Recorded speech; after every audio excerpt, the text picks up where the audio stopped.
suicide ideation. I don't know if you have heard about this before. So if you've not heard about it before, then you need to come very, very close so that we can just talk about this. This issue becomes very, very important, especially with what is going on everywhere in the world now, especially in our society, present day society. It's quite, if I'm to just use that word, it's quite crazy this time around. And a lot of things can actually contribute to this. Research have shown that about 700,000 persons die every year from suicide, or what we call completed suicide, because we can have what we call completed suicide. And suicide cannot just happen. One of the things that will always bring up suicide or make it to come is what we call suicide ideation. I'm very sure that I'm thinking that probably you've not heard about this before. So this time around, one of the things that can lead to this is one of the things I'm going to mention. You see, a lot of things are happening now, especially with our young people. I'm always interested in our young people because they are the future. They are the future of the society. Not just the future, but they also hold the version that will also make the future to be progressive. So my attention is always on the young people. And if you look at the world today, our society generally, you see that there are a lot of pressures on the young people. And these pressures can cut across different areas. One, there could be academic failure, there could be financial stress, there could be social exclusivity, that is a lot of peer pressure, a lot. And some of these ones I'm mentioning now, you even listening to me now, you could have maybe experienced one or two, or you even know someone who is experiencing one or two.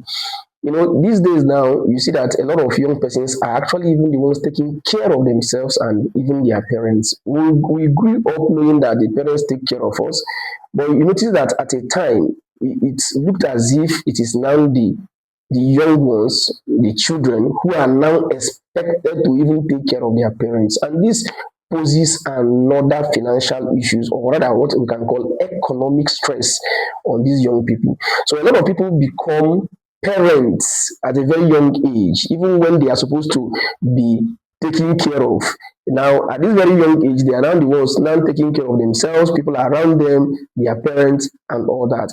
And because of our cultural background, it tends to flow that yes, a young person, you should take care of your parents and all that. But what we normally forget is that we forget the economic pressure that this thing put on these people, especially when they have not even been groomed properly, and the society is not even looking so progressive or promising for them to even carry on with these kind of pressures. So you can see that a lot of these things.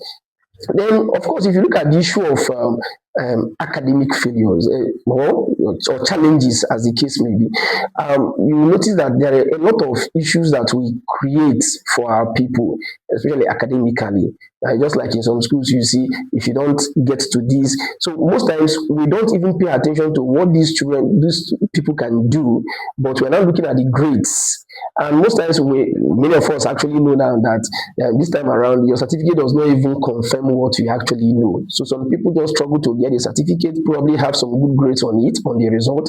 But in the practical terms, they may not even be able to do anything that can show that they have that kind of grade on their certificate. And this creates another kind of, and when people fail in this aspect I just mentioned, first of all, I'm talking about the economic issue and academic failures. It can bring up this issue of suicide ideation. And this person can begin to contemplate suicide. Whether it is finally completed or not becomes a different thing altogether.